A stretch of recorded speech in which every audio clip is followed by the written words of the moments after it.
So one of the first things that people are upset about, and that's really what this, like, I'm 17 and afraid of Sabrina Carpenter thing is trying to build off of, is this idea that Sabrina Carpenter and her display of her own sexuality is inappropriate because there are children watching.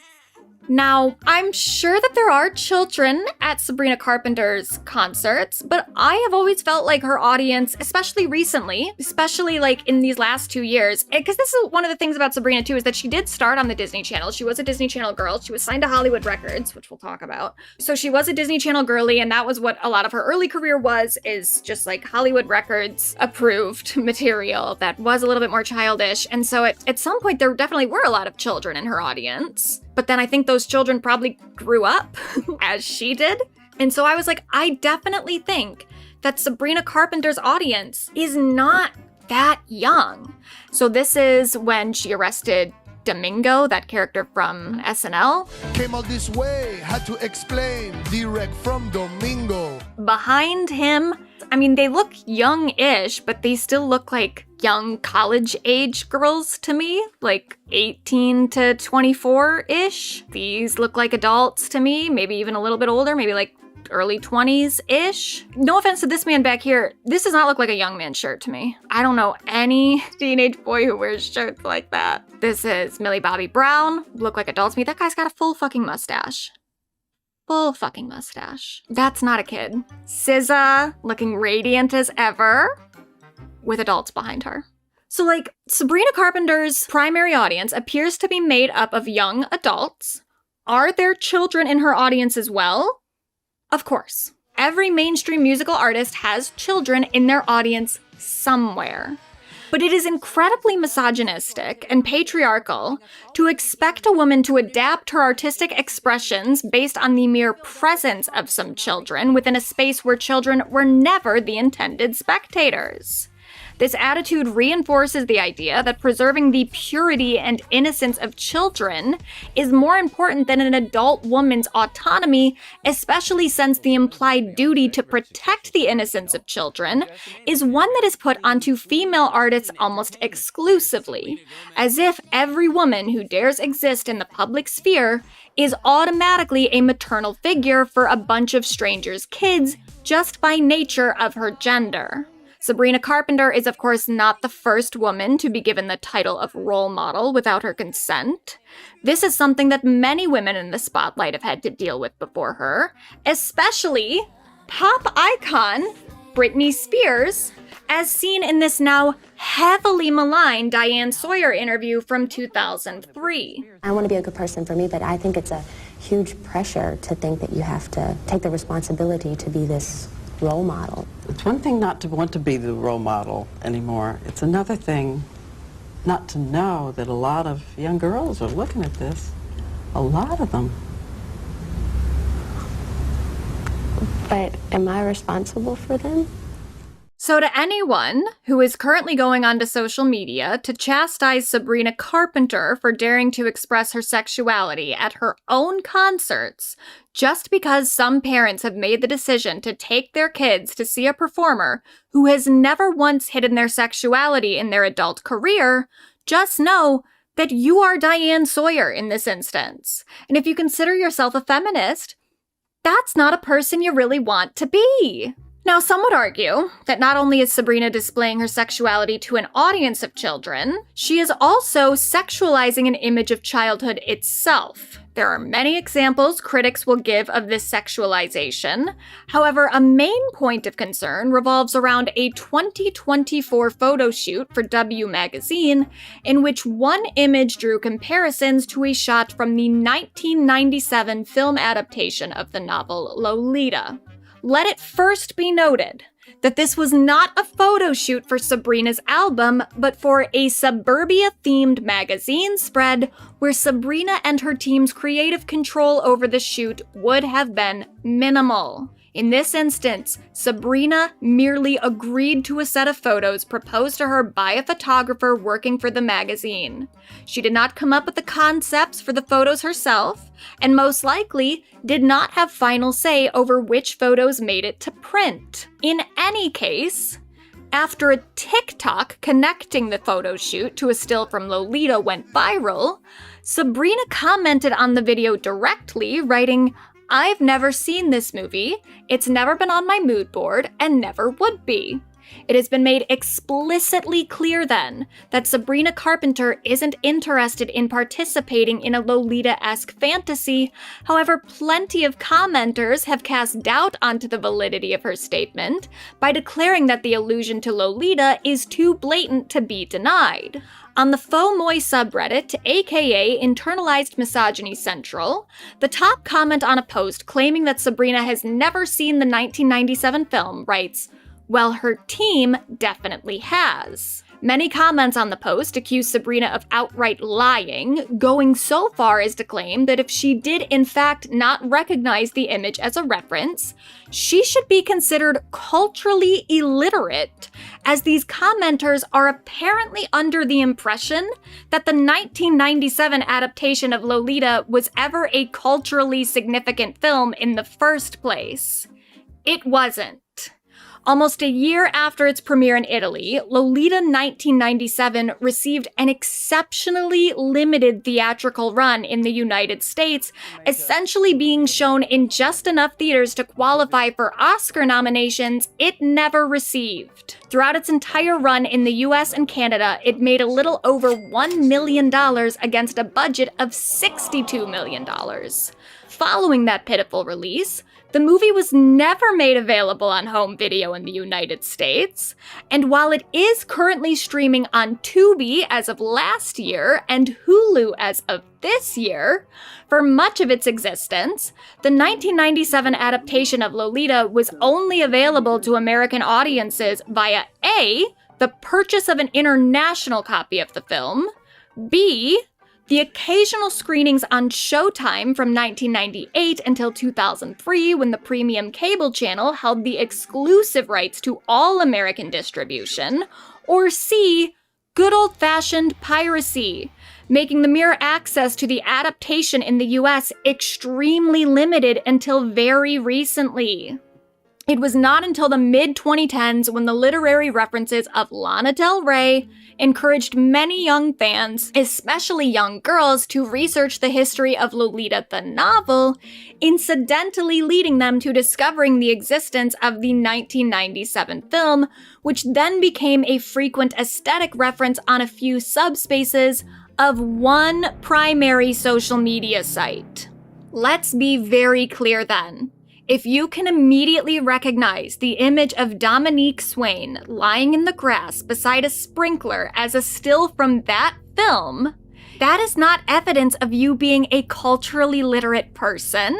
That is evidence that you were a resident of some very specific online spaces in the mid-2010s, because straight up, the 1997 adaptation of Lolita was a gigantic flop that a vast majority of the public has never seen.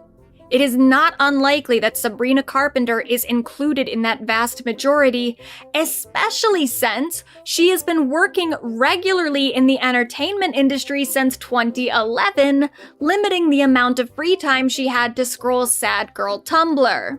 I bring all this up because I think when you put everything into context, Sabrina's lack of control over a magazine she doesn't work for, the relative obscurity of the film TikTokers and Reddit users insist she must have seen, and the fact that Sabrina probably didn't spend her teenage years as online as the rest of us, the whole Sabrina Carpenter was definitely referencing Lolita thing is definitely a bit of a stretch. As my friend Ofi Doki pointed out during her video on Sabrina though, supposedly damning claims about women being a bit of a stretch when you zoom in or out is a dominant feature of the misogyny slop ecosystem. In Ofi's words, the key to the MSE is to pretend like the world works in whichever way is most convenient to hate that woman at that moment. I do think that plays a massive part in the backlash here. The Lolita claim is mostly just a small part of a larger pylon, but to be as charitable as possible to those perpetuating this claim the most,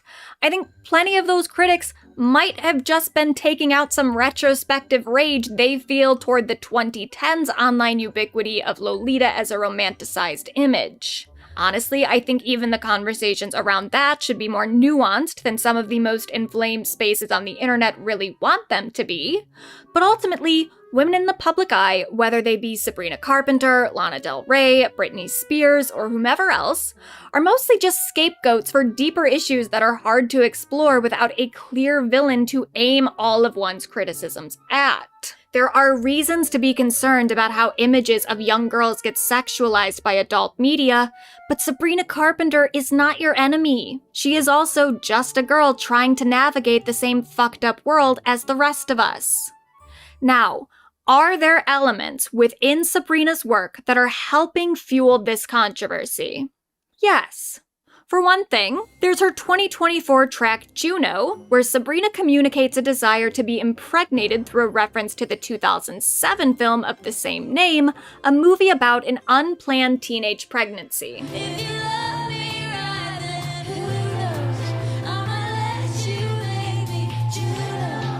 While I agree that the Juno reference is uncomfortable, given the age of Juno in the film, it's clear that Sabrina is only using the movie's title as a reference to pregnancy in general, since pregnancy is the only relevance the film's story has to the song's lyrics.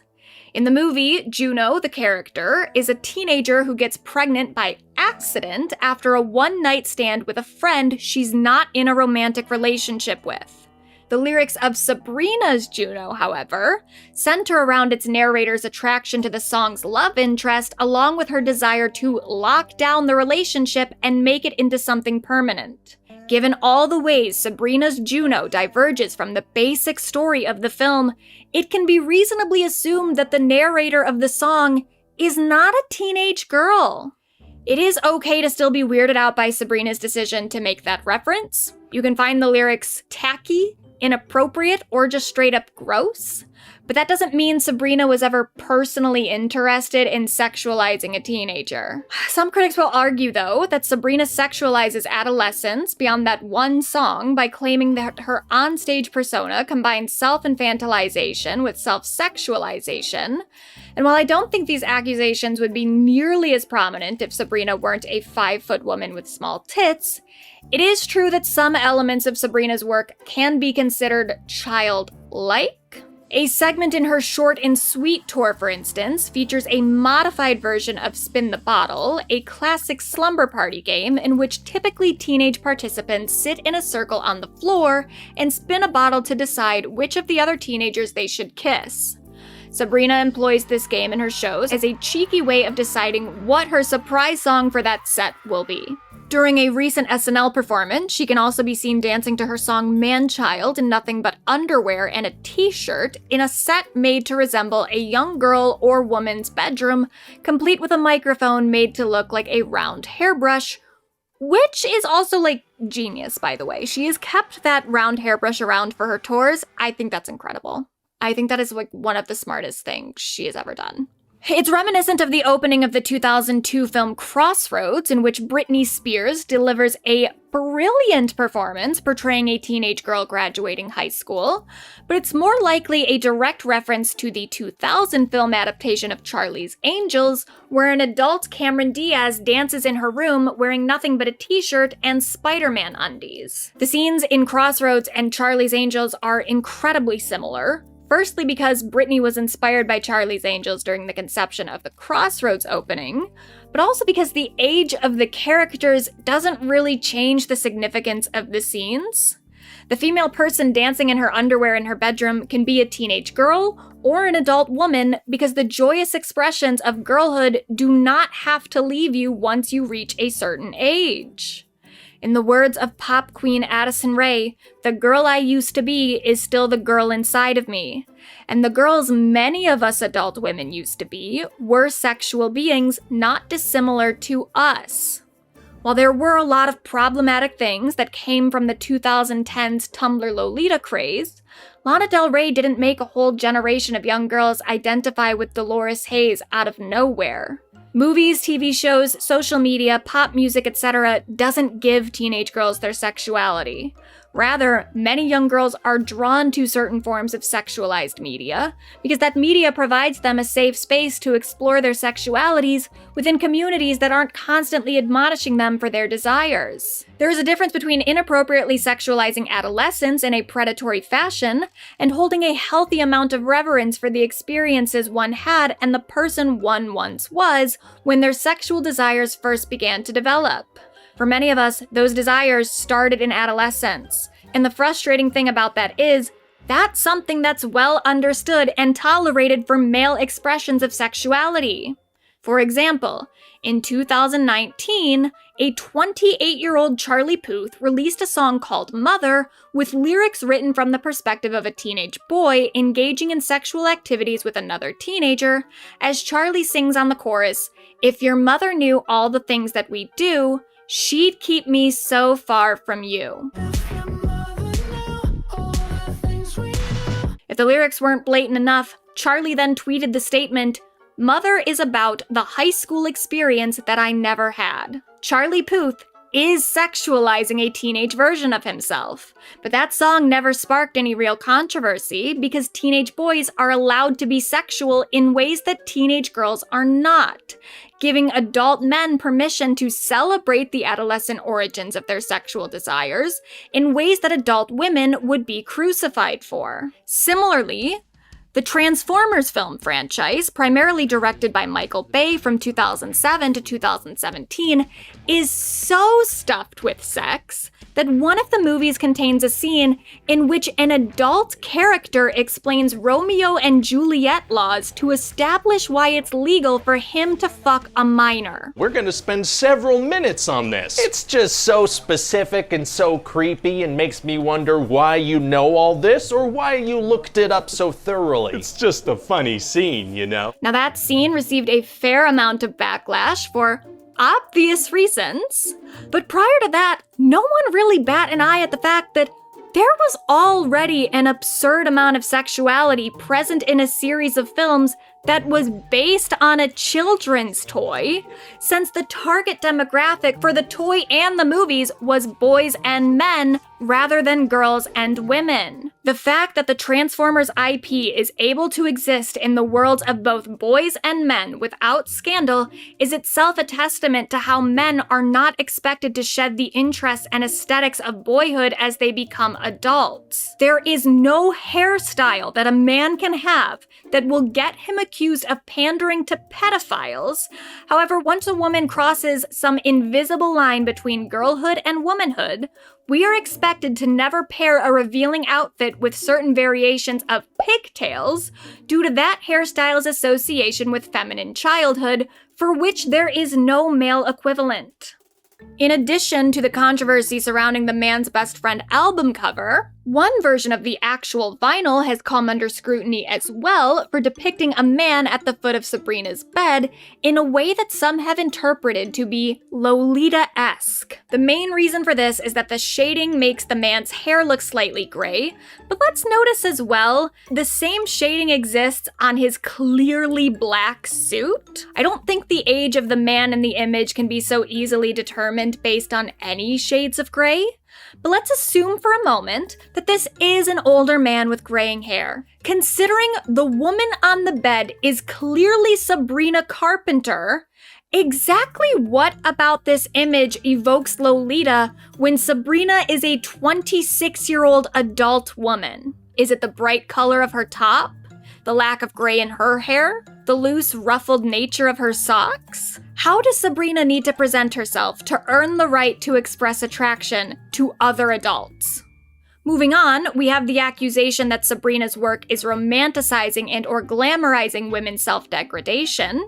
It's certainly relevant and not totally unwarranted in the conversations about the album cover, but it is something that Sabrina's been accused of even prior to that. Yet again, much of this discourse feels like a holdover from that surrounding Lana Del Rey's career from the early to mid-2010s. Now, Lana's work often did present romanticized depictions of gendered violence, and though I think that that work has a great deal of artistic merit and does not need to present itself as morally righteous or progressive to be of value, the influence Lana had over young girls, myself included, was a little troubling at times, given the amount that she did in some ways glamorize the abuse of women as a sort of aesthetic. This is what makes the hand-wringing over Sabrina Carpenter's pop persona, however, feel not just odd and overblown by comparison, but distinctly more focused on policing young women's sexuality as a whole, rather than displaying any concern over how any specific sexual dynamics are being potentially normalized by her output.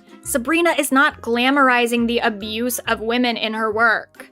In fact, as a visual artist, she's often been noted for her gleeful depictions of violence against men, as she frequently kills off male characters in her music videos. The deaths of men are framed in Sabrina's work either as cause for celebration or mere indifference, not because Sabrina thinks violence against men is okay in real life, but because her work offers a cathartic space for young women forced to exist in a world in which they are expected to prioritize male desire and excuse misogynistic behavior by creating a cinematic universe in which men are mostly disposable and abusive men in particular are punished for their wrongdoings. In Sabrina Carpenter's world, men are side characters who come and go, and women are subjects with agency whose stories prevail long after their romantic interests have perished. To that point, when sexuality is portrayed within the Sabrina-verse, it is Sabrina's desires that are at the forefront. Sex to Sabrina is fun, and that is readily apparent from her output. When she sings Juno live, for instance, she takes advantage of a line about sexual positions to surprise fans with a new Juno position every night. This practice has caused controversy on its own, with the typical pearl clutching about children being in the audience, but one position in particular became a strange point of contention when Sabrina debuted the Eiffel Tower during a show in Paris in March of this year. Never mind the fact that the Eiffel Tower was clearly chosen as a nod to the city she was performing in, some supposed feminists jumped on the opportunity to use this specific position as a way to chastise Sabrina for not expressing her sexuality the right way. In a since-deleted post, one Twitter user wrote, "That position in particular is inherently degrading. The whole point of it is a woman being used for men's pleasure. There's no way to look at this as a positive thing, and it's certainly not intimate." This is an obviously regressive way of thinking, as it upholds the idea that a woman's sexual desires are inherent to her sex or gender and not her own individual personhood. Plenty of women find an Eiffel Tower position perfectly enjoyable, and not every woman cares about crafting a specifically intimate bond with their sexual partners.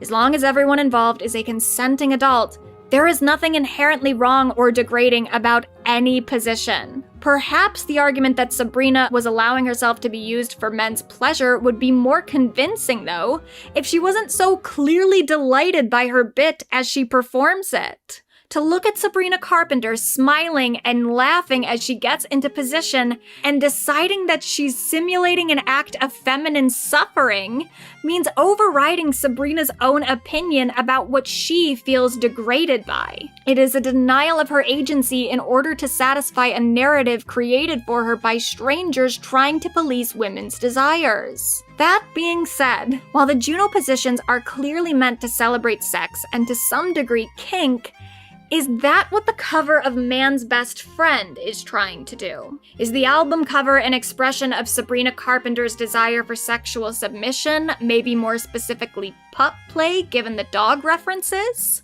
According to her, no. It is definitely clear that some amount of kink or kink-adjacent imagery was used as inspiration for the photo, even if the inspiration was subconscious, since the main cover shows Sabrina on all fours having her hair gently pulled, while the back cover shows the album's name on a dog's collar.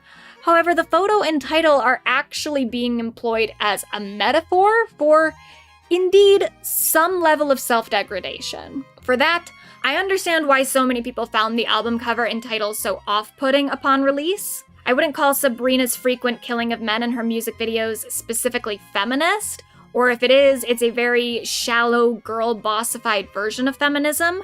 But I would again call the fuck men ethos of the Sabrina-verse cathartic for many of its female consumers. In the era of America's second Trump administration, Sabrina's music acts as a much-needed avenue for escapism, something she seems keenly aware of as she specifically addressed the women in her audience the night after the 2024 election, saying, "Life is so unfortunately crazy right now, and so for everybody in here to come here to escape, I hope we can be a moment of peace for you and a moment of safety.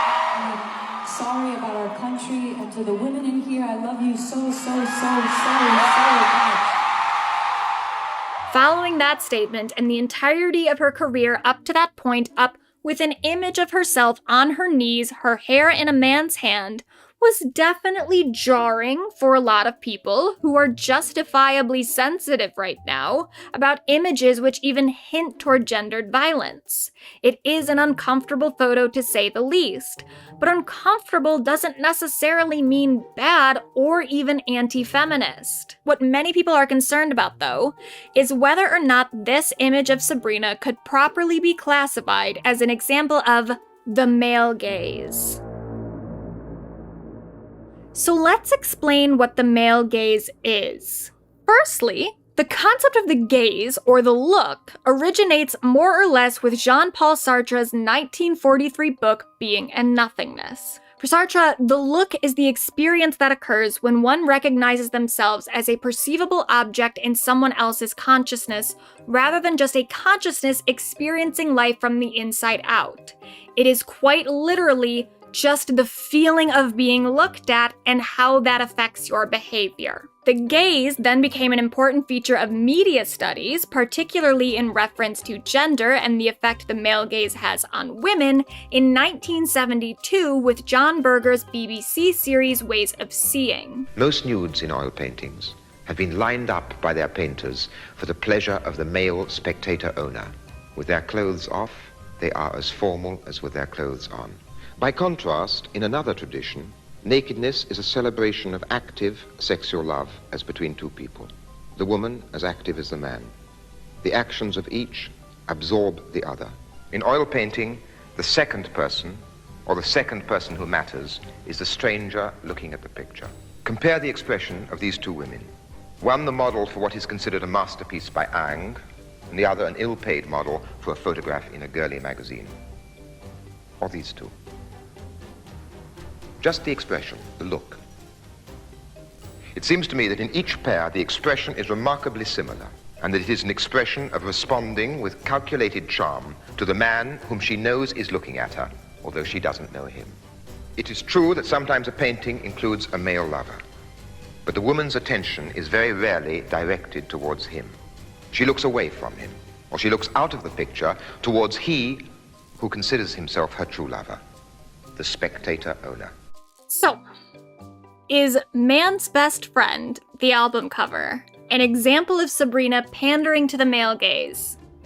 Well, the image on its own certainly does feature elements of traditional male gaze artwork.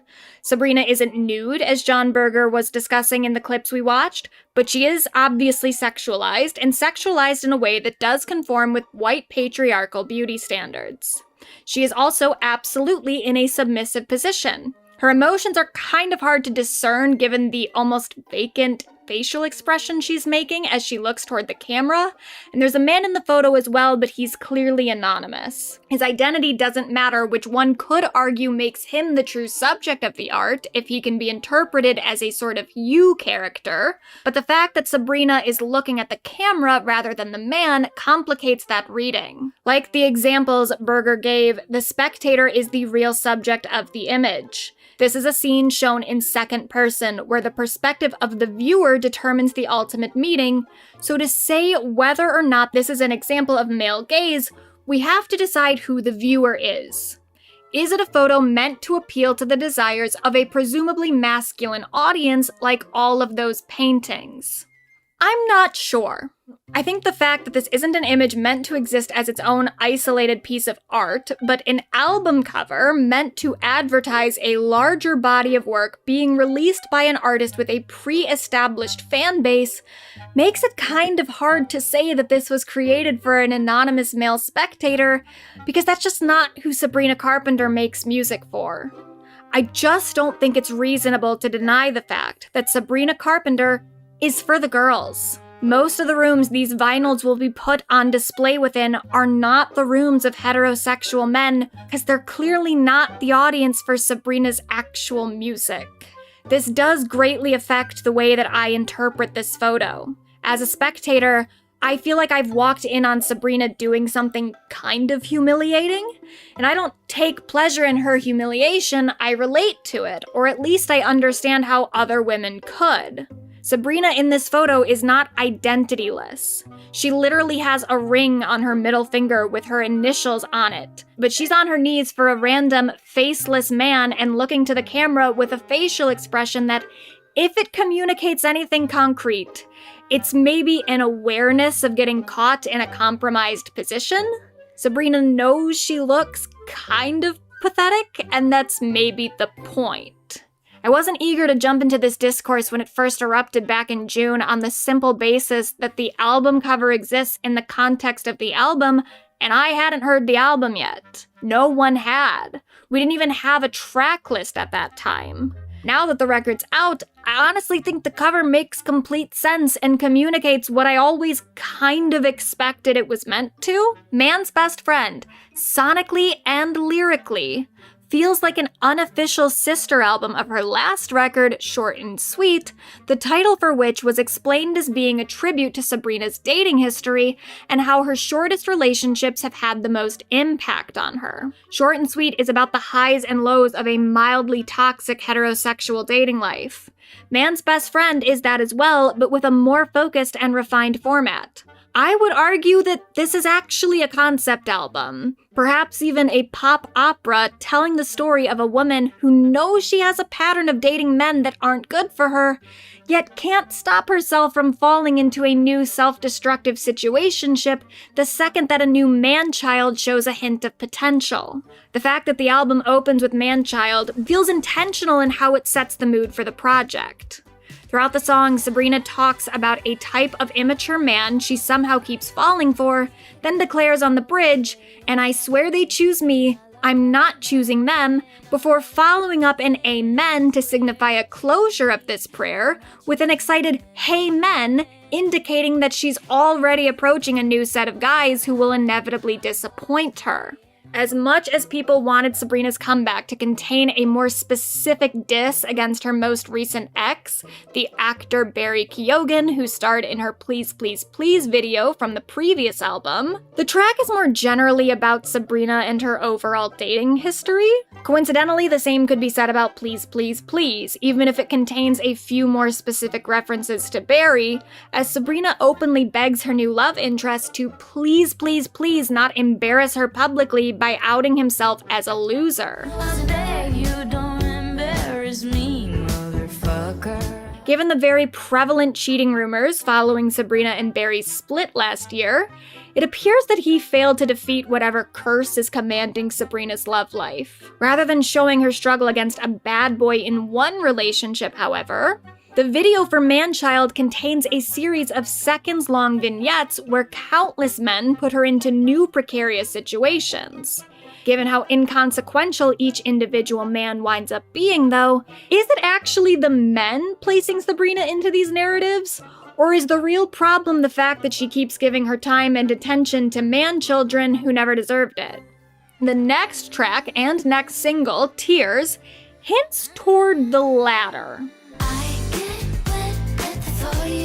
On the surface, Tears is a more positive and optimistic song about a new lover than tracks like Man-Child or Please Please Please, but it has a sneakily sinister undertone, especially when put into the context of the song it follows and the ones that it precedes in the album's track list. The lyrics show Sabrina expressing overwhelming attraction toward a man doing the bare minimum, as she sings on the chorus, "Treating me like you're supposed to do, tears run down my thighs." The key to the song is in the yearning it conveys rather than the satisfaction. Sabrina doesn't get wet at the sight of her lover being a responsible guy, something that would already indicate exceptionally low standards. Instead, she gets wet at the thought of him acting responsibly. In the verses, she practically begs her new boyfriend to act like the man she wants him to be, pleading in the first verse, "Baby, just do the dishes, I'll give you what you want," before apparently having to inform her partner that a little communication is important in the lead up for sex. In the second verse, she seems to be giving either her man or just heterosexual men in general a helpful hint for courting a mate, advising, "A little respect for women can get you very, very far." Clearly, the bar is in hell, and hell is where Sabrina remains, as the next 5 tracks on the album describe the dissolution of either one or several relationships, including a song that opens with the lyrics, "Bullshit repeats itself, is that how the saying goes? Been here 1,000 times, selective memory though." To drive this point home, Sabrina follows up this string of songs with the track, "When Did You Get Hot?" So long, untouched, bone dry, not a plant can grow. Here, our perpetually unsatisfied narrator expresses a sudden and surprising lust toward a man she used to not find attractive. Read in the context of the album, it's very possible that this man looks exactly the same as he once did, and Sabrina's newfound attraction to him is purely the result of her standards plummeting to lower depths than before. The more surface-level reading of the song, though, the one that casts Sabrina as a more reliable narrator, correctly assessing this man's current and previous hotness, still doesn't make her look any less desperate, as the lyrics are still fixated on the supposed changes this man has made. She isn't attracted to him as a person necessarily. She simply finds allure in his ability to improve, making her doomed to date even more fixer-uppers. All of this makes the intention of the album title and cover feel explicitly clear to me. Man's Best Friend is about how pathetic and embarrassing falling for a new random man can make a woman feel. But the focus Sabrina's recent work has put onto heterosexual entanglements offers many of her critics some other problematic talking points, specifically the claim that Sabrina is a male-centered woman. The conversations around the glamorization of violence against women and the possible male gaze perspective of the album cover can be plenty nuanced. Even arguments I ultimately disagree with tend to make some valid points. But the male-centered allegations against Sabrina is where I really start to lose patience with this discourse. Now, I hate to be too inflammatory here, and I hope that those of you that this applies to, and whom I do still believe are good eggs deep down, take this as a statement of tough love, because I'm going to be very, very blunt in informing you what you sound like to me when you say that Sabrina Carpenter is a male-centered artist. You low-key sound like Max Landis and his theory of Jepsonology. Now, I'll give you that Max seemed to enjoy the idea that Carly Rae was only ever writing about men, which presents a very particular kind of ickiness, especially given his personal history. But the fact that a bunch of you are trying to use your perception of Sabrina's music and the focus you've decided she's given male attention as a point against her doesn't make your analysis anywhere near as woke as you think it does. Now, maybe a lot of people don't realize this because she's only been a main pop girly for a few years, but Man's Best Friend is not Sabrina Carpenter's second or even third album. It's her 7th. She has been releasing music regularly and at a professional level for over a decade. And if you think that she's just been writing about boys for that entire time, you are simply wrong. Now, it is true that since the release of her 2022 album, with tracks like Nonsense and Feather helping to propel her into main pop girly conversations, pretty much all of Sabrina's songs have involved men to some degree. If the focus on men in Sabrina's work is a turnoff to you, that's fine as a personal preference. You can find the running themes of her songs tiring or just not relatable enough to hold your attention. But saying, I don't like Sabrina's music because I don't care about her straight girl problems is a lot different from saying Sabrina Carpenter is anti-feminist because all she writes about is men. It's not merely an incorrect accusation due to the counterexamples in her pre-emails I can't send career. Even with men existing in the context of every song on emails, short and sweet, and Man's Best Friend, quite a lot of those songs aren't really about men either. They're about Sabrina. Take, for instance, her first big hit, Espresso. Think about me every night. Oh, is it that sweet? I guess so. Are those lyrics about a boy? Not really. There is a mysterious he present in the story the song is telling, but he doesn't really matter. He is just one of many, which Sabrina acknowledges in the very first verse, singing, "I got this one boy and he won't stop calling. When they act this way, I know I got him." Clearly, this is a song about how sweet Sabrina's pussy tastes and how it's been known to keep men up at night. Like, genuinely?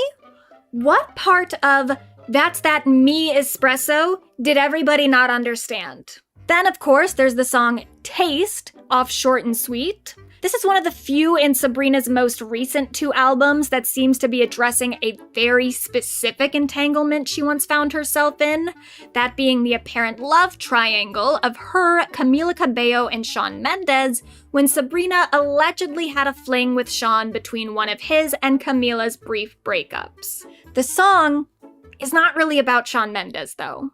The you Sabrina is referring to when she says, "I heard you're back together, and if that's true, you'll just have to taste me when he's kissing you," is obviously Camila. This is therefore a song about another woman where a man just happens to be the catalyst for their third-party psychosexual love affair. You could still interpret Sabrina's infatuation with that woman in the song as being a product of her jealousy from losing her boyfriend, but some other efforts to make one of Sabrina's songs about an ex of hers have required far larger reaches to satisfy that narrative. For example, the Man's Best Friend track Go-Go Juice, where Sabrina sings about getting drunk and calling her exes to numb the pain of her loneliness. I'm just drinking to call someone.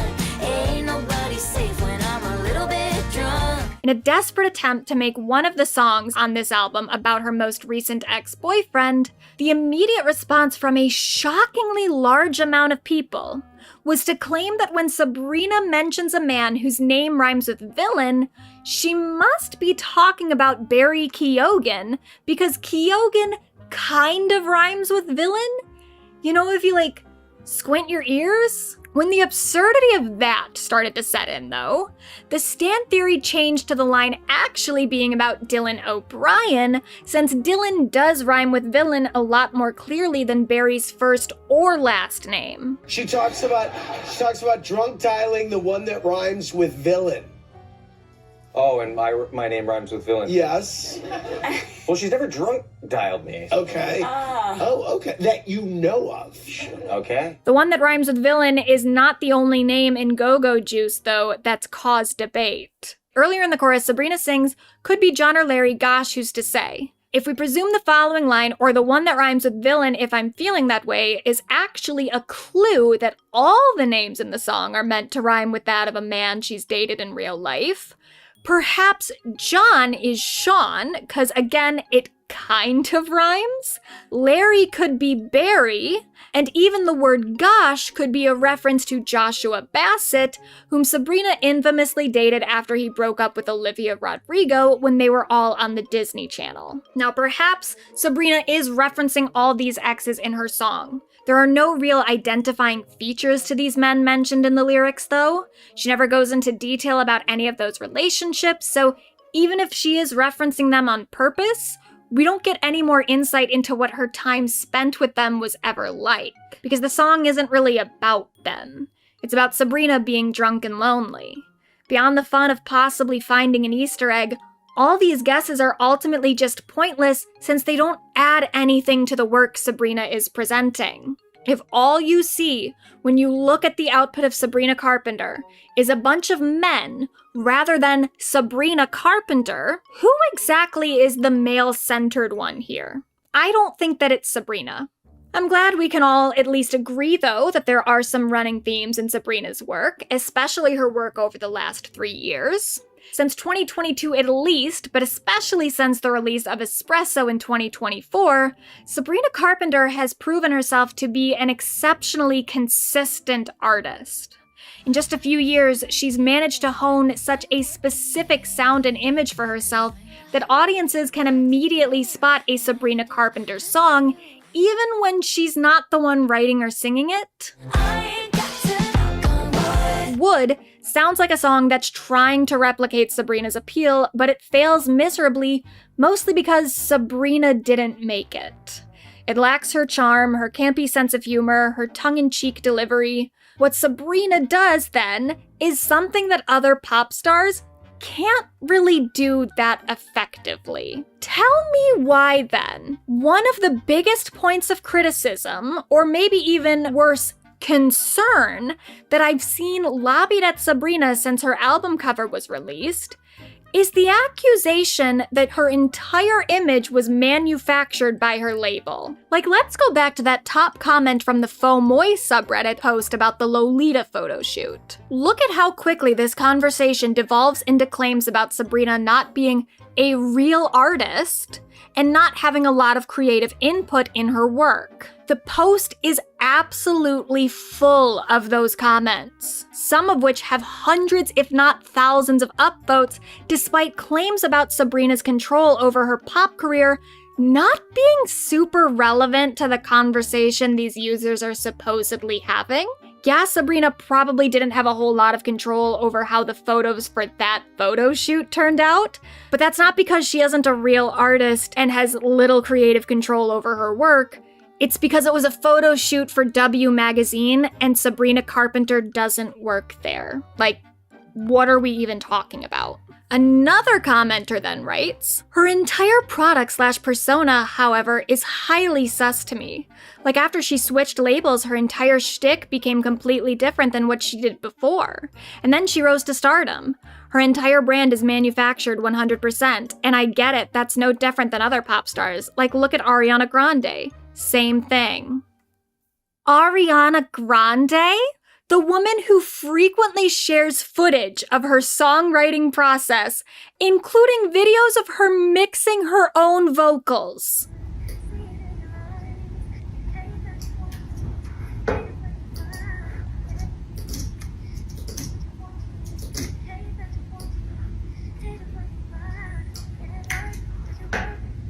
That Ariana Grande. What? There is literally footage of Ariana giving Max Martin tips on how to use Pro Tools. So when you make this claim about Sabrina Carpenter being 100% manufactured, just like other pop stars, and your only other example is Ariana Grande, who is absolutely an active participant in the creation of her work, it just kinda looks like you saw a woman making pop music and immediately assumed that she had nothing to do with it. It is sexist. But let's talk about another claim here. After Sabrina switched labels, her entire shtick became completely different than what she did before, and then she rose to stardom. So what was Sabrina's first label? It was Hollywood Records, aka the Disney record label that's infamous for tightly restricting their artists' output, especially forcing them to maintain a child-friendly image while, for some reason, being such cheapskates that they essentially are unwilling to fund proper promotional campaigns for their releases, which greatly affects their artists' success. This is my debut album. On vinyl. Very rare, isn't it? I don't even have it. That's how rare it is. Only 200 made given to record execs. Yeah, I'm not gonna lie. Not given to you? No. or maybe at the time, but I don't know, I moved a couple times in the middle. Oh, so you might have had it. Only 200 made? Damn. Or less. They really didn't give a fuck about me. It is true that at the beginning of her career, Sabrina Carpenter had less creative control over her work than she wanted. She's talked about that. It's also true that Sabrina wasn't as big of an artist until she switched labels, which is probably why she did that as early as she could. When Sabrina signed to Hollywood Records at 12 years old, she had a 5-album contract, yet managed to get out of it in 2021 and signed to Island Records after only releasing 4 albums. Her career started to blow up on her 5th album, her first with Island Records, and that's not a coincidence, nor is it a result of her new label making her into a star. It's a result of her no longer being on a label that was restricting her creativity and refusing to promote her work. Like, how do you look at Sabrina's pre-Island career, where Hollywood Records was only making 200 vinyl copies of her album, and then conclude that Sabrina was the problem? The fact is, Sabrina Carpenter is very involved in her work. With the exception of one song on her Christmas album, she's had a writing credit on everything released under Island Records. For Emails I Can't Send, she's credited as either the only person writing the lyrics or only one of 2 people for every track. On Man's Best Friend, she's not even just credited as a writer for every song, she's also a producer on every song and does most of her work credit co-writers and co-producers. Yes, but if they were the secret to her success, why is the work so consistent and tone in quality when her name is the only common denominator when you look at all the credits? This whole Sabrina isn't actually in control of her work line is so frustrating because it so often gets used as this more woke sounding talking point to criticize the album cover, where people go, "I'm not mad at Sabrina. I just know how record labels take advantage of women, so I'm sure the album cover wasn't even her choice. Some perverted man probably told her to do it because sex sells."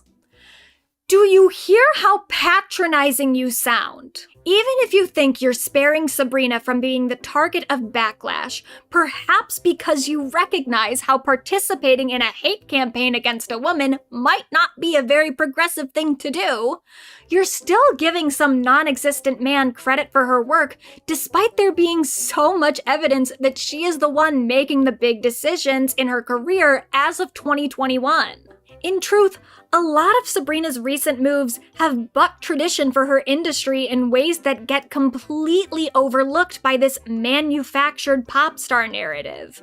Likely because that narrative is built upon sexist assumptions about female performers more than it is any genuine assessment of what Sabrina Carpenter is actually doing. Well, it's interesting, even with my last album, Short and Sweet was a record that I worked on for 2.5 years after I made an album called Emails I Can't Send. And it really was based off of the constructive criticism from Emails I Can't Send that I made Short and Sweet. You know, obviously it was also my life and my experiences that I was going through, but kind of taking into account, you know, the way that I really wanted to refine that sound and some of those pop songs into something very glossy was one way of doing it. And I think this album was birthed the opposite way. It was sort of like I felt like I had accomplished something that had something for everybody, and they really liked it. And then I was like, now I'm going to make this not just for me, but you know what I mean? Like I'm not making it so I can appease and, you know, check all the boxes for everyone that liked this and this about the last album. This leads me to the very, very frustrating critique for this album cover. The claim that the image isn't empowering. No matter what side anyone is on, the entire debate seems to be centered around this. This question about if the album cover or Sabrina's career in general is feminist, as if she's ever once indicated that it was supposed to be. Like, did I miss a press release? Did Sabrina Carpenter claim to be an activist? Did she say that her work is made with the purpose of deconstructing the patriarchy or challenging social norms? Because all I've heard her talk about in relation to her music is her sonic influences, her selection of collaborators, and, you know, her life. What's so ironic to me about all this discourse is the fact that the same people who keep throwing around the male gaze accusations at Sabrina are unknowingly reinforcing a form of patriarchal gaze in their critiques of her. Here is another album that came out this year. It's called I Barely Know Her, and it's by Somber, an artist who absolutely has an audience made up of underage girls, which he is on record defending. Now, Somber got a bit of backlash a month or so ago for some of his on-stage antics with said children. My name is Somber, you're on my dating show, and I'm here with your ex-girlfriend. We're trying to determine who is the problem and see if we can repair things. Why did you guys break up? But I really haven't seen any discourse surrounding the actual content of the music. The way that Somber talks about women throughout the album portrays him as someone who seems kind of possessive and also incredibly whiny. But when I've read or listened to reviews of the album, I haven't seen anyone pointing out what I would consider to be red flags in Somber's behavior. Even negative reviews of the album focus on how unadventurous the sounds on it are, while positive reviews utilize words like vulnerable, self-reflective, or emotionally resonant. No one's worried about the messages the album's lyrics might be sending to its underage female audience, nor does anyone seem concerned about the blood on his shirt on the album cover. This is an album that's all about women who apparently broke his heart for not loving him anymore. Thus, I think it's kind of fair to ask, what is the blood supposed to represent? I haven't been able to find a single other person so much as questioning that. And I'm not bringing this up because I'm offended by the album or its contents. I understand that when you're writing music about your own life and feelings, stuff might get a little seedy sometimes. Art is ultimately just an expression of a perspective, and occasionally your perspective, if you're being truly honest, will out you as a bit of a weirdo. That's fine. Art is allowed to evoke uncomfortable feelings. You know, if you're a guy. No one's debating whether or not this Somber album is feminist or empowering to its young female listeners. Making something that's suitably progressive is not a threshold male artists have to pass to get taken seriously. Men are allowed to just be, to express themselves in whichever ways feel right in the moment because they're socially permitted to speak from a place of inner consciousness. They get to value their own experiences and feelings in ways that are personal and quote-unquote vulnerable, while women are expected to operate from a perspective that complies with the gaze that has been placed onto them. The ways in which Sabrina has been called upon to make music that's feminist is frankly dehumanizing. She wrote an album about how she feels. She put a cover on the album that visually expresses how she feels, and then a whole bunch of supposed feminists jumped online to tell her to shut up because how she feels isn't advancing the cause for the rest of us or something. Because we only care about what women have to say when they're not speaking for themselves, but on behalf of other women. A woman who enters the public sphere has to be ultra aware and interested in how other people are interpreting her every move. Not just for her own sake, but for the sake of her entire gender. She needs to make music and music videos and album covers that are aimed at empowering other women, and thank God we all agree that empowerment anthems are super meaningful artistic expressions that are advancing the socio-political power of all women everywhere. So to all the people who are so upset that Sabrina Carpenter chooses to write music and make art that's personal to her and that reflects her own experiences in ways you might not find relatable, I have one question. Would you have rather she released Woman's World? Kinda seems like that's what you all wanted.